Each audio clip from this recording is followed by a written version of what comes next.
right side people should not be over.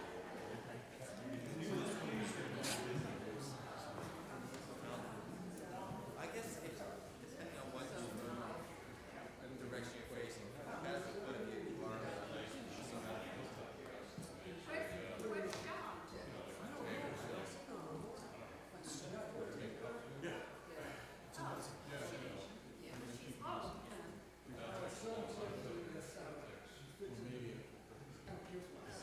Said to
I nudged. I don't know if it's gonna work.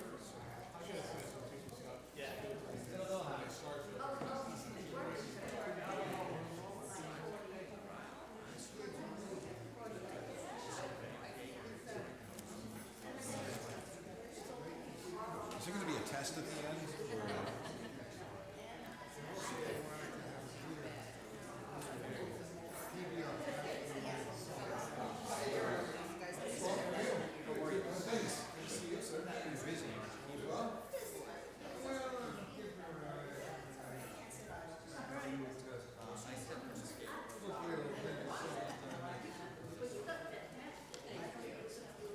Fighting those ninjas. That's all I got to tell you. Let them do their thing. That's all right. Not too bad. It was a way these guys making for Christmas because of cold. It was cold. It was cold. Well, you're a big skier, so probably not going to be the rest of the house. When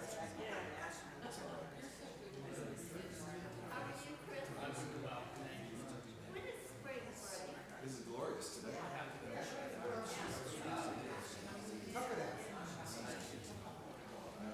Serving the Lord is not always easy. If it's easy, it wouldn't be so much fun.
We good?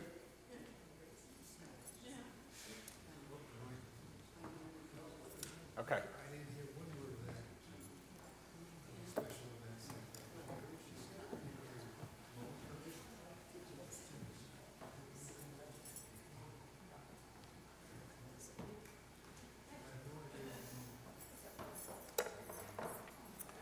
All right.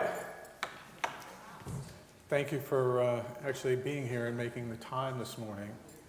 I'm gathering I am not alone in having looked at that plaque for years and wondering what this pastor did to earn such a beautiful memorial. I mean, that's not a cheap brass plaque that's been engraved, right? That thing looks expensive to me.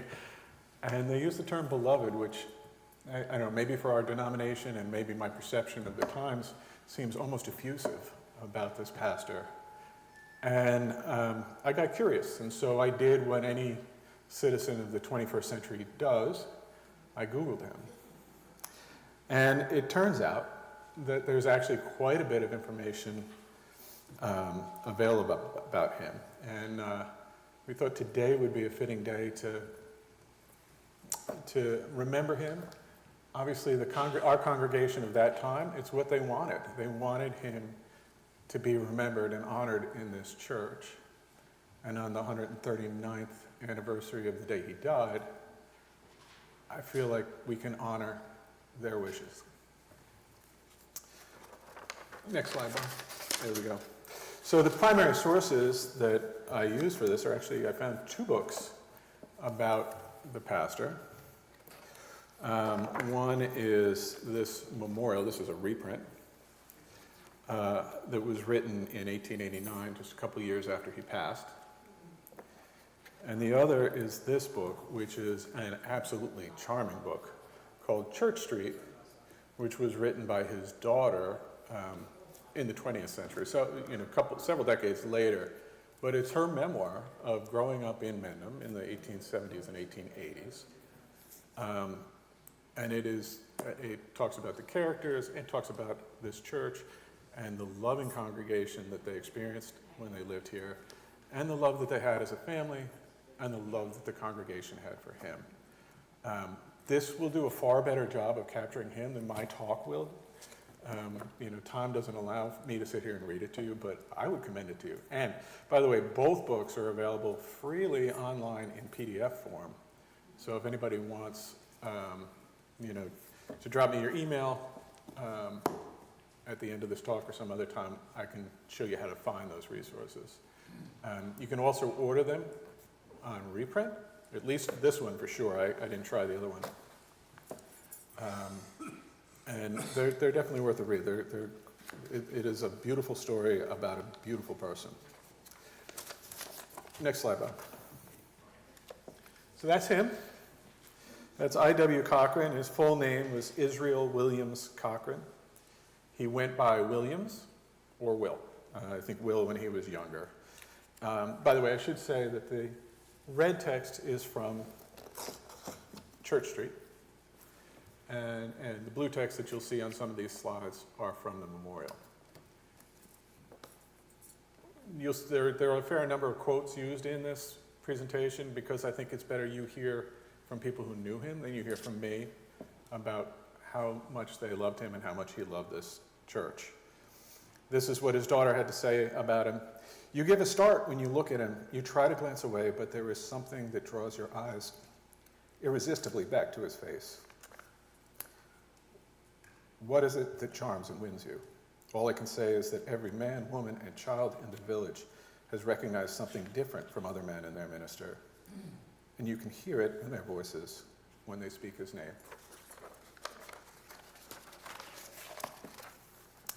So he was born on September 11th, 1841. His father was James Cochran. He was from Scotland, a town called Cochran. And his mother was Catherine Bayliss of Brooklyn.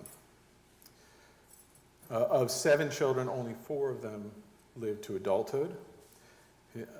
William's older sister Mary and 2 younger brothers, Thomas and Samuel.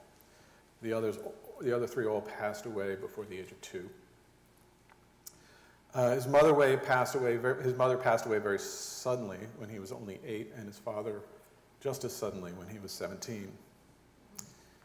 To prepare for college, he attended the Polytechnic Institute of Brooklyn, which I think is now the engineering school at NYU. He was valedictorian of his class at NYU. He graduated in 1862. And he attended Princeton Seminary, graduating in 1866. After graduating from seminary, he took just over a year and traveled with his brother and an aunt, his youngest brother Samuel. And they went throughout Europe, the Holy Land, in Egypt and Greece.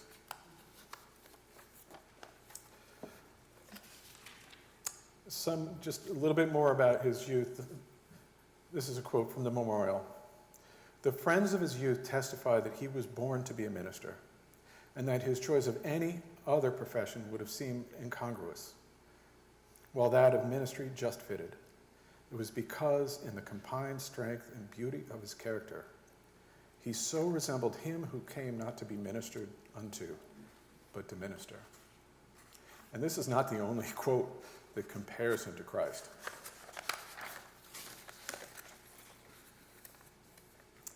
Even before he entered the active work of the ministry, he was often sent for by the dying. He was a son of consolation by virtue of his own experience of sorrow, his ready sympathy with the sorrowing, and of his unusual tact in saying just the word that was needed in every case. This is Annie Carter Cochran. During William's final year in seminary, in December 1885, he asked her to become his wife, and their engagement lasted almost 3 years. They were married on October 29th, 1868, while he was serving his first church. Interesting fact, and follow this, Annie, Williams's older sister, Mary, so Williams's older sister, had married Annie's brother, and Thomas 5 years before. So Williams was marrying the sister of his brother-in-law, and Annie was marrying the brother of his sister-in-law. In other words, a sister and a brother married a brother and a sister. So as you might imagine, they were very close. Annie's father, by the way, was a prominent publisher in New York, and his company, Robert Carter and Brothers, specialized in religious, theological, and juvenile literature. When Williams and Annie first lived in Mendham, Annie's brother Thomas and his wife Mary, Williams's sister, lived in the Pluckerman section of Bedminster. So they weren't far apart. It was, probably not too hard a ride to go visit each other, and they did. But sadly, Mary died shortly after giving birth, just a year after Williams and Annie came to Mendham.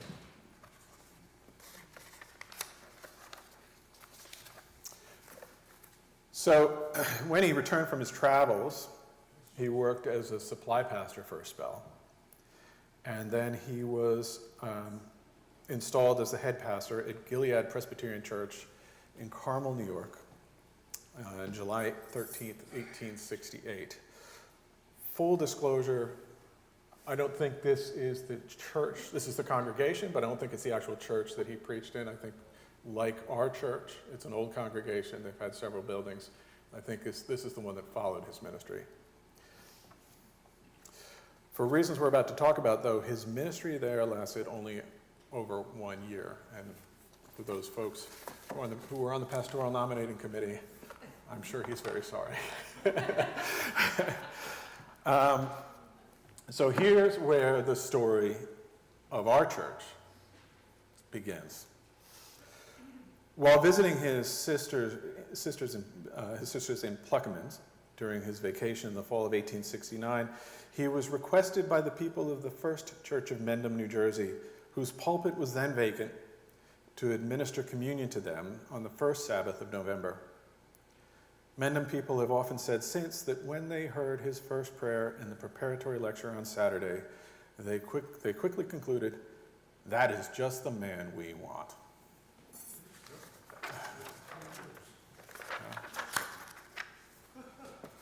So, the courtship continues.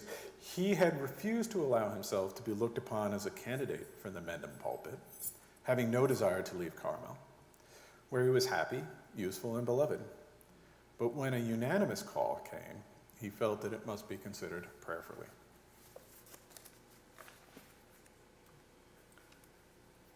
He had reason to fear that the climate of Carmel was too severe for his health, and when he consulted the family physician in New York, he told him that he should by all means accept the call.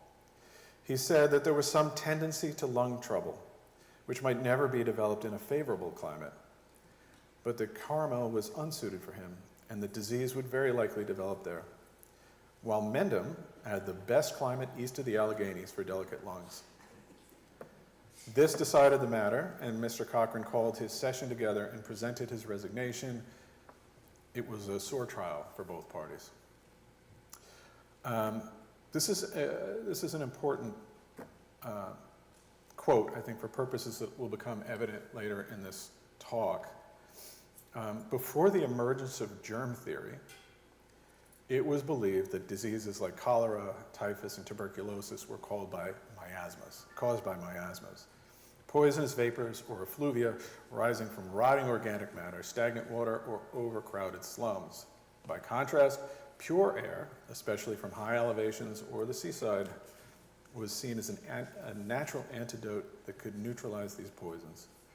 a literal biologic detergent for the body. This is the first place I read that Williams had delicate lungs. It is certain, though, that his younger brother Samuel did. Samuel had suffered a number of episodes of hemorrhaging in his life and was actually pretty delicate. And then this might have been very much on William's mind at the time, because about 6 months before his younger brother Samuel had died at age 24 of complications from lung trouble.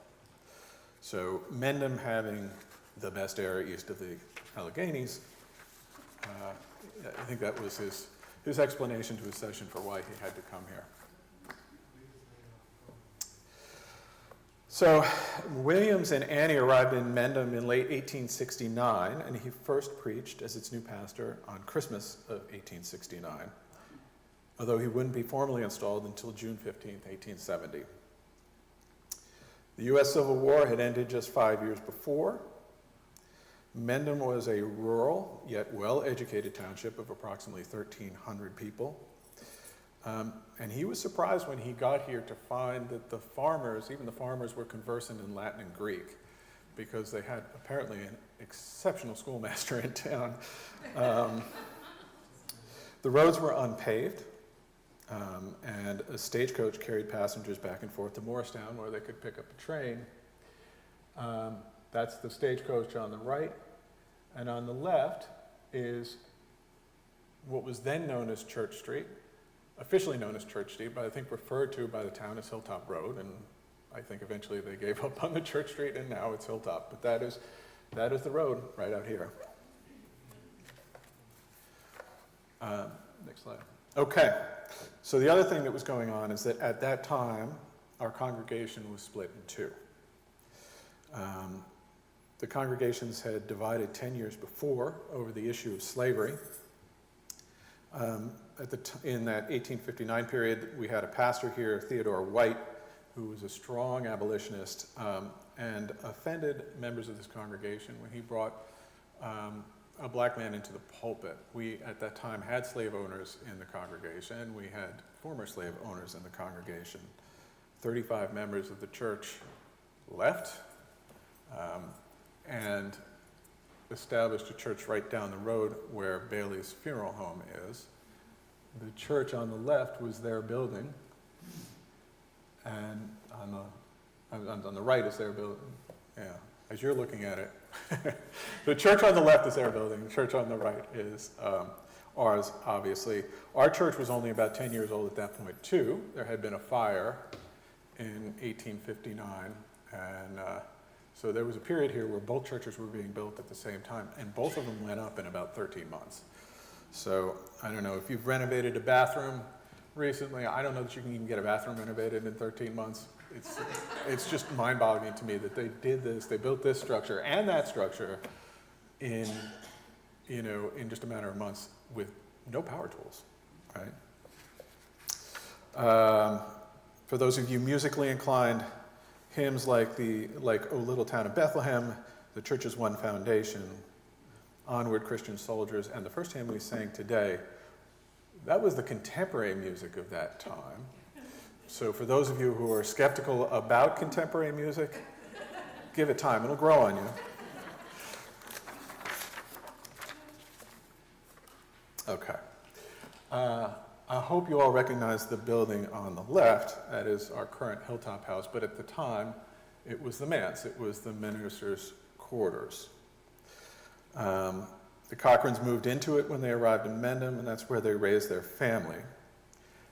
Attached to the manse was a 7-acre farm, which was to supply the pastor and his family with their needs, fresh food, etc. He loved the house, and he loved the grounds. This is a quote from the memorial. Often he drove at the parsonage gate and looked admiringly at the smooth-shaven lawn and brilliant flower beds when he would exclaim, "What a beautiful home I have."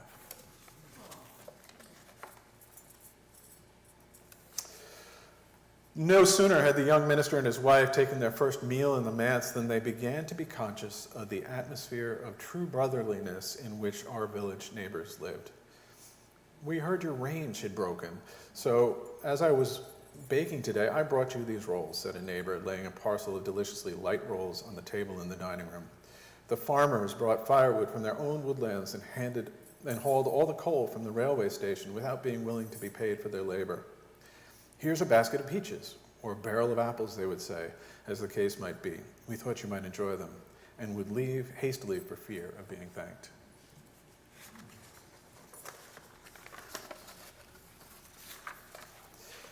This is the family. From left to right are mom and dad, of course, and then continuing left to right, Catherine, Samuel, Jean, she's the one standing tall in the middle, and she's the author of Church Street, Mary, Henry, and James.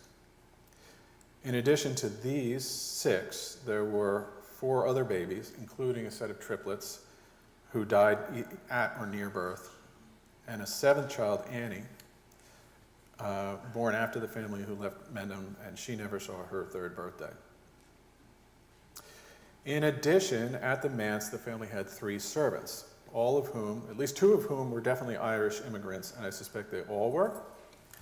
They had a nurse who cared for the children. Her name was Margaret Sullivan, but the children called her Nana. There was Maggie, a cook, who also did the family's washing and ironing, and John, who was a jack of all trades. They called him Old John. He was a jack of all trades who tended to the farm and the stable and did everything else asked of him, but his real talent was gardening. He'd been an apprentice trained in the market gardens of London before coming to the U.S. Yeah. He was a family man. He was adored by his children. You can hear it in the way they write about him. And he made, as busy as he was, he made ample time for them. At the manse, Sunday really began on Saturday night, not in the manner of the Covenanters with the singing of psalms, but on the contrary, with a romp in which the whole family, led by the minister, participated. The old house lent itself to that most fascinating of all games, hide and seek, for it boasted 3 separate stairways and many dark passages and closets. The game was played at dusk, and the younger children, and to the younger children, the fear of wild beasts lurking under the stairways or in back entries gave it an added thrill. Any dignified deacon who called at that hour was in danger of being thumped on the back with a loud tag or hit on the head with a knotted towel used in a home-invented game called Deer. For no light was permitted, and friend and foe alike were treated in the same unceremonious fashion. So when I've been down at Hilltop House the past couple of weeks, I can't help but see the ghosts of children running up and down the stairs. So.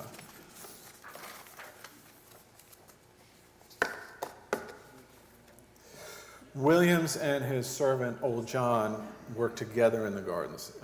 He seemed to have been passionate about those gardens, Williams, and it was while he was doing this loving and tedious labor in the garden that he composed a lot of his sermons.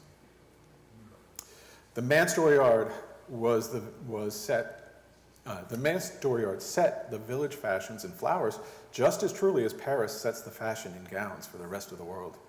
There were several reasons for this, but the chief reason of all was that the minister and Old John, the man of all work, loved growing things, and they were magicians at whose touch vines, trees, shrubs, and plants throve and beautified the earth. So there were 2 places when visitors came to the city, and came here to Mendham, and often in the summer, folks from Philadelphia and New York would come out here to escape the heat of the city. There were 2 things that everybody had to do. The town would say, you need to go up to the top of the hill there, stand on the church porch, and look out over the valleys. They called it the view.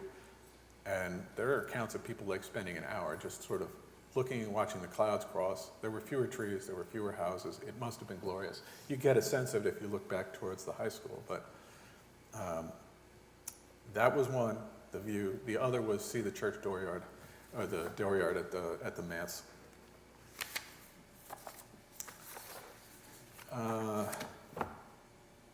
This is from his daughter. I can close my eyes and see the old manse now with the sycamore covered by wisteria vine at the gate, the flower beds under the dining room windows, the trimmed turf ornamented by flowering shrubs and cherry trees, the lilac hedge and the hollyhocks that fence the apple orchard from the lawn, and on the other side of the house, the flower and vegetable garden. Under the fir tree, sweet English violets grew. Along the fence that led to the church were moss rose bushes and yellow roses.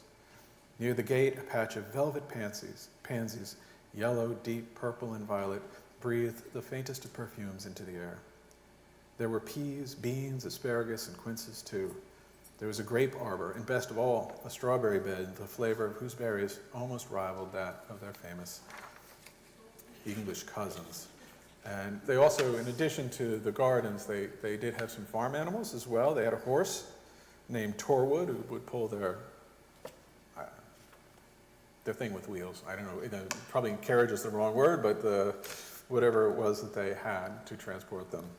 They had the horse named Torwood, a Jersey cow named Brownie. They had chickens, ducks, and a turkey, and likely other animals throughout the year. All right. There are a couple of photos in this that are IA generated, and this is one of them. I fed a picture of Williams to Gemini and asked Gemini to create these pictures. It's amazing. This is the 21st century. It's a little scary too.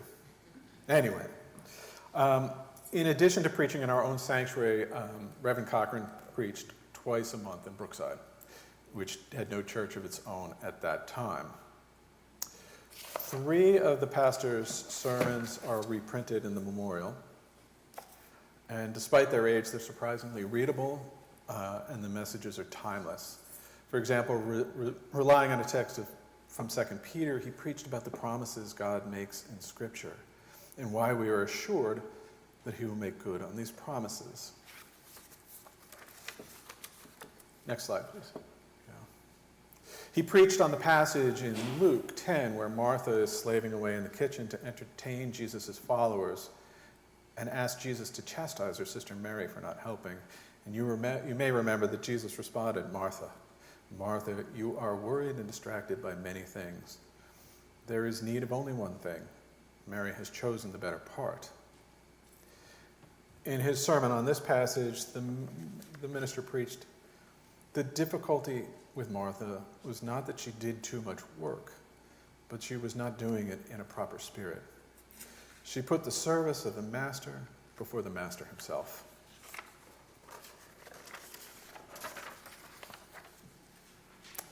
The final sermon published in the memorial concerns a topic very close to his heart and one he preached on often, and it's the importance of systematic giving. And I don't think he was talking about tithing here specifically. He was talking about giving, not an automatic sort of don't think, set it and forget it kind of giving. For him, it was critical that giving was a spiritual practice. And the sermon that's published here was actually written for seminarians at Princeton, and he was asked to deliver it again at the Union Seminary. And when you read it, you can tell it's really written for seminarians, not so much for all of us. But here's what he had to say in his sermon that I think captures what he was trying to get at. We need to give with thoughtfulness and prayer and faith.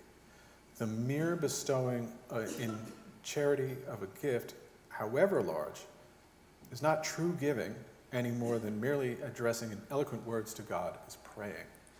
So for him, the offering plate was an opportunity for a spiritual act, and spiritual development. He was a talented preacher, to be sure, but I don't believe it was his pulpit preaching that earned him the adjective beloved. Rather, I think it was because he lived what he preached, and every moment of his life was part of his ministry. His own practice was to devote 1/5 of his income to benevolence. One of his congregation writes, his liberality was not the result of large means, as many supposed. It grew out of a heart thoroughly consecrated to the Master and his work, and carried into practical operation by thorough and systematic business habits. Mr. Cochran practiced the strictest economy in little things, not that he might add to his wealth, but as he expressed it, that he might save money for the Lord. It was a common saying of his, we must give till we feel it. And here's just an anecdote that I thought was kind of fun. On one occasion, the writer remembers congratulating him on his return from New York on having a new hat. Mr. Cochran said, "No, you are mistaken. This is an old one with a new band and binding, which costs 60 cents. I have saved $4.50 for the Lord, which I have already put in the treasury."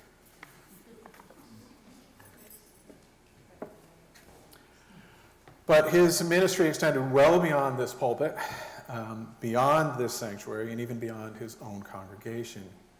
He carried it with him wherever he went.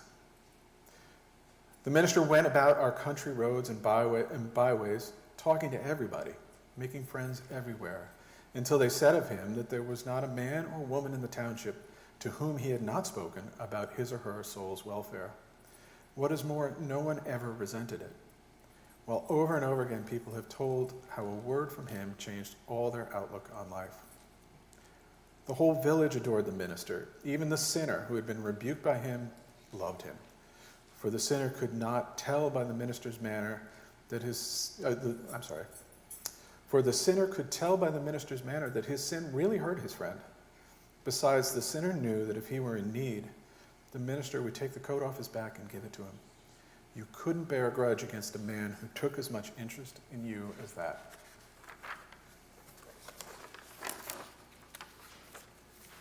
This is another AI-generated image. He always visited the entire congregation every year, praying in every house. And when there was sickness and sorrow, he was a frequent visitor. He was the most tender and sympathetic. He had known much sorrow himself, and he knew how to comfort those in affliction, always seeming to know just what to say to them.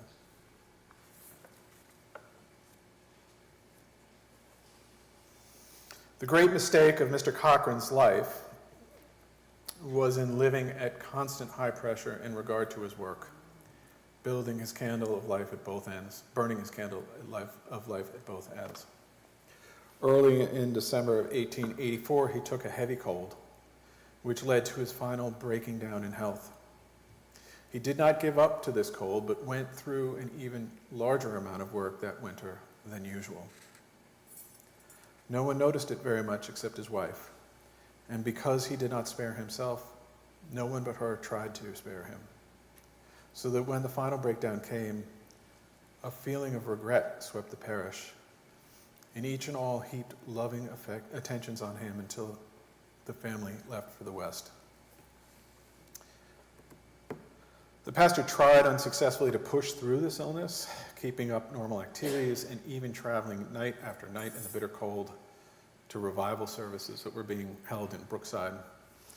But his illness progressively worsened. By April, he was coughing up blood, and it got progressively worse into May. Medical specialists in New York advised him to join his brother in St. Paul, Minnesota for a year of rest. At that time, he offered his resignation to the church, but it was declined. The church engaged an interim pastor in the hope that Reverend Cochran would eventually be able to return to his pulpit. After spending 7 weeks at rest in New York, building up his strength, he returned to Mendham to gather up his family and things and say farewell to his congregation and friends. The family left Mendham on July 28, 1885. He hoped to return, but he never did.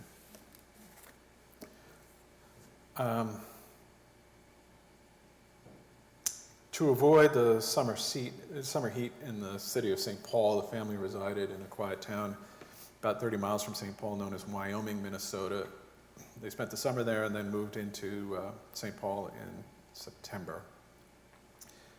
His health did improve a little bit, and he hoped to return to Mendham, but was advised by his physician the following March that it would be unwise for him to do so.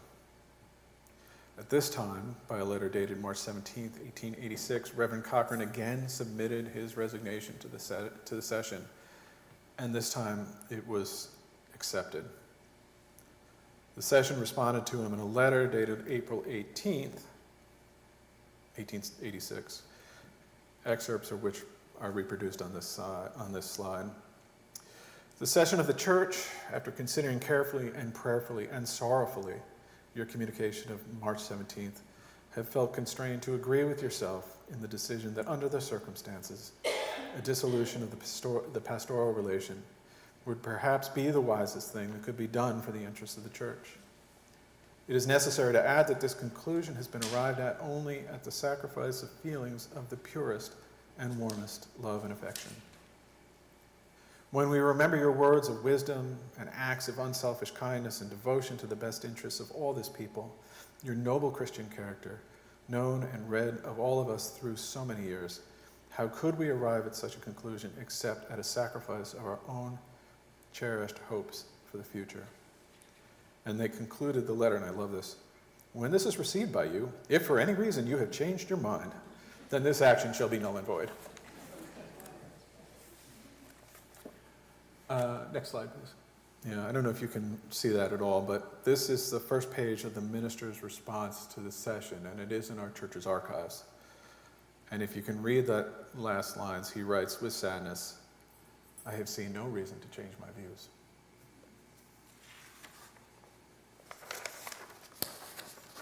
I don't know if you can see that map, but... So the minister's quest for a climate which would restore his health continued. At the end of March 1886, he was advised to try Colorado.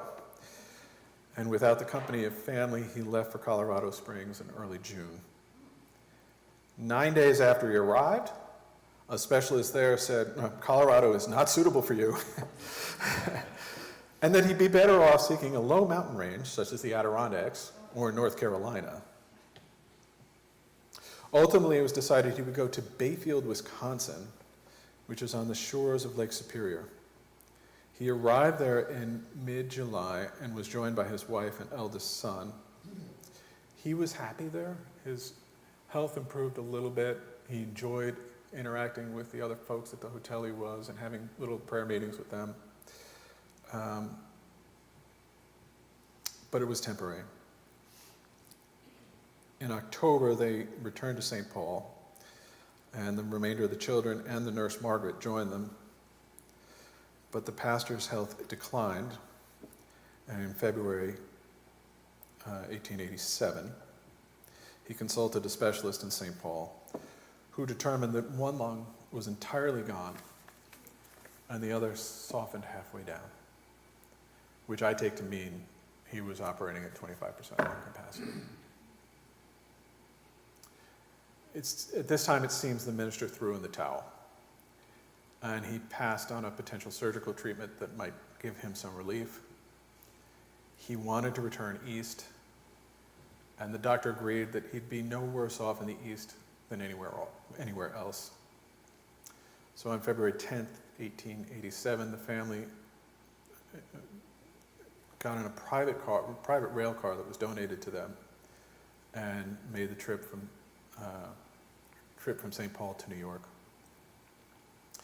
I think it took him 2 or 3 days to reach Manhattan, but he would be dead 5 days after they left St. Paul.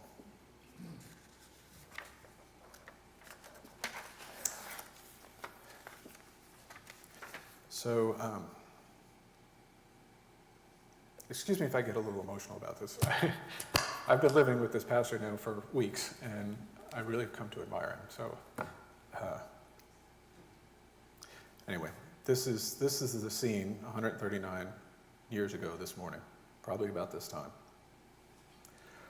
Early in the morning of Tuesday, February 15th, the family assembled around his bed. He lay sleeping quietly with such a calm and lofty look that it seemed as if his thoughts were already in heaven. One of the children whispered into his mother's ear, "Though I walk through the valley of the shadow of death, I will fear no evil."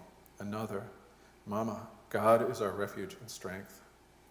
His brother made a prayer in which he thanked God for the beautiful life that had been lived among us, for all his unselfishness and devotion and lovely traits, and committed him into the hands of the one who loved him best. At 11 o'clock, someone said, "He is going." The breath came slower and slower and then ceased. There was no sign of suffering or struggle, nothing but a look of lovely, peaceful calm upon his face.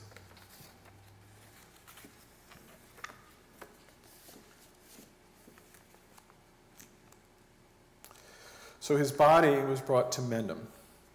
And the picture on the left, I did my best to try to restore it a little bit. It is in our archives, but it is draped in black for the pastor's funeral. And you see that little, at the far left, you see that little rectangle? I don't know if you can see it on the slide as well as I can see it here, but I believe that was a chalkboard that had been brought up from the Sunday school. On the last Sunday the pastor was here in Mendham, he went down to visit the Sunday school kids. And his voice was too weak to address them or to address the church, but he wrote on the blackboard, hoping that he would return to Mendham. He wrote on the blackboard, "By the time I return, I hope you will all be Christians, no, by the time I leave." They kept that writing. They dressed it with garlands at Christmas, and they brought it into the sanctuary and draped it for his funeral. And it was still being maintained at the time that this book was read, which was like 3 or 4 years after. His people laid him to rest behind the white church on the hill in the choicest spot they could find, a place where in his lifetime he had often stood, watching the lights and shadows that chased across the hills he so dearly loved. After they had laid him to rest as near as possible to the church he loved, the kindly white snow threw a soft blanket over him, and they erected a stone to him there. On the stone were carved these words, "Let me serve." Hold on this slide just for a second. I was saying to Cassandra this morning that one of the big challenges about giving this talk was keeping it relatively short. I don't know that I've succeeded, but there is so much more about him that I would love to share with you, and they're in these books. The stories of tenderness and the interactions with people and reading the letters that he wrote to his congregation and to the bereaved, it's all in here. And they are so deeply touching, and I hope that I've been able to give you just a glimmer of the kind of man that he was. He was just a beautiful human being. I was thinking of the adjectives that I would use to describe him. Faithful, as in not loyal, but full of faith. Kind, loving, generous, hardworking, self-sacrificing, and suffering. And if these attributes sound familiar to you, you can read more about them in the Gospels.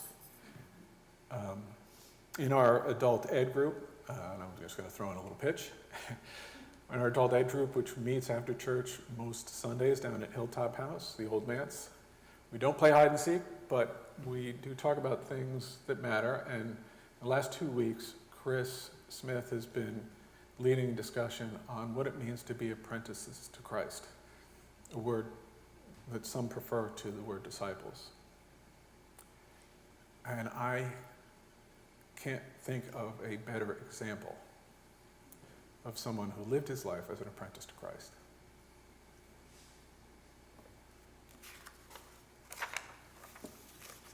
This is another picture of our sanctuary.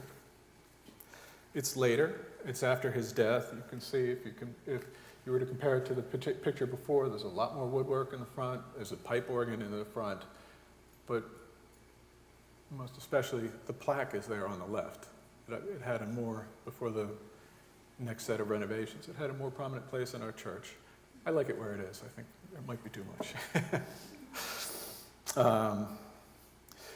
You can't really read it on there. There's an inscription on the wall behind the chancel, and it's an edited passage from Ephesians, chapter 2, verses 20 to 22 in the King James Version, which reads, "Jesus himself, the chief cornerstone, ye also are builded together for habitation of God through the Spirit.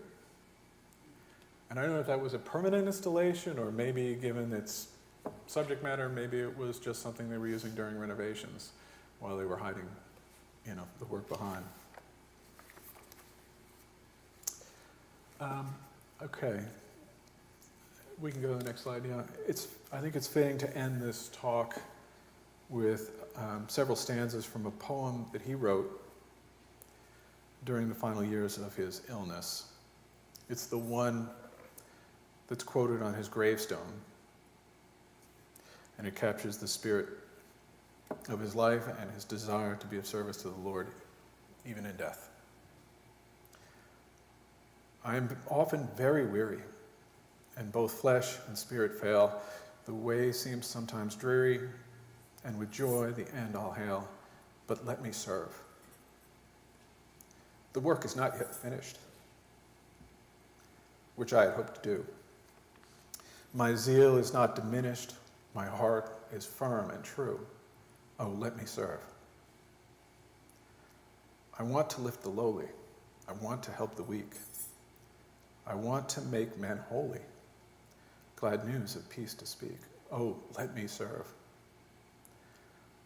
I want to make men brothers, to teach the rich and poor, to seek the good of others, and aid them from their store. Oh, let me serve. What offering can I tender for what thou gavest me? What service can I render that's worthy, Lord, of thee? But let me serve. And when thy hand has raised me into thy heavenly throne, I'll say when I have praised thee for the well done and crown, still, let me serve.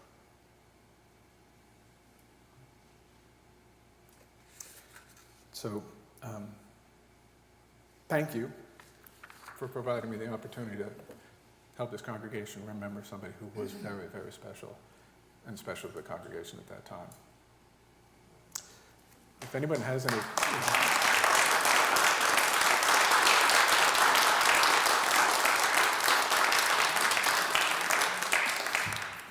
If anyone has any questions or wants to discuss it, yeah? John, there's a Cochran farm in Green Village, Chatham Township, Green Village. Do you know if that's any relation? I don't. It is, I'm glad you brought up his relations, just to give you a little background about, I don't know, if I had more time, I probably would have gone down the genealogy and see if I could find some Cochrans that maybe could be invited to this talk. But I can tell you a little bit about what came after. Two of his sons became very well-known missionaries in China. One was a doctor, one was a pastor. Dr. Samuel Cochran and Reverend James Blair Cochran. They built hospitals, and they were there focusing, he and the doctor in particular was focused very extensively on plague and famine relief. His brother, the minister, went as well, and the sister, Jean Carter Cochran, the one who wrote this book, also wrote at least 3 books about, or actually 2 books on the ministry in China and the needs of China. His grandson, Robert Carter Cochran, was also a doctor. He became the chief of surgery at Bethesda Naval Medical Center and was the personal physician to Presidents Gerald Ford, Jimmy Carter, and Ronald Reagan. Any other questions? Yeah. Not a question, just an observation. I remember you saying there was a sycamore tree by the entrance. I assume it's not this one because it's too close to the church. Does anybody know the approximate age of that, or do you have to cut it down and count the rings? You probably have to do that, although I will say that there was a mention of sycamore trees up here as well. So not just in the garden. Yeah. Any other questions? Yes. When's volume 2 of your presentation? What's the next anniversary? Next year, we give 140 years. Yeah, yeah. Well, anyway, he was an exceptional guy. Yeah.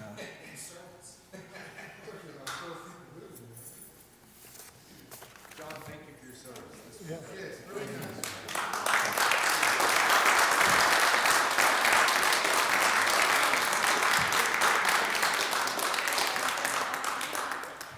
Scott, I'm going to donate this to the church.